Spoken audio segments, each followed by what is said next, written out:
ఒక్క టమోటా పండింది చూడండి. ఎప్పుడు పండుతుందా అని 1 వీక్ నుంచి ఎదురు చూస్తున్నా.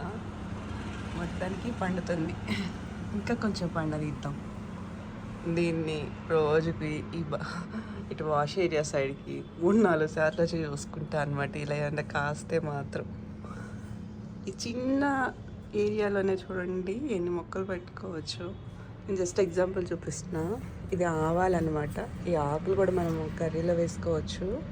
అండ్ ఇక్కడ పుదీనా ఉంది, ఇక్కడ కూడా ఉంది పుదీనా. అండ్ ఇది వచ్చి చింత చిగురు, మనకి వర్షాకాలంలో బాగా వస్తుంది. ఇప్పుడు ఇక్కడ ఇది కాకర గింజ ఉంటుంది కదా, మనం కర్రీస్ చేసేటప్పుడు జస్ట్ గింజలు అట్లా వేసేస్తే వచ్చేస్తాయి అనమాట అవే. ఇది వచ్చేసరికి మనకి పొన్నగంటి కూర ఉంటుంది కదా, అదనమాట. ఇలా చిన్న ఏరియాలోనే మనం పెంచుకోవచ్చు మన ఓపికని బట్టి. చూడండి పాట్ సైజెస్ కూడా. ఇది కూడా చూడండి, ఇందులో నేరేడు మొక్కలు మొలుస్తున్నాయి. ఈ ఆకులు నేనేం చేస్తానంటే, మనకి గొంతు నొప్పి అలా ఉన్నప్పుడు ఈ ఆకు తీసి నేను కషాయం లాగా చేసి తాగుతాం.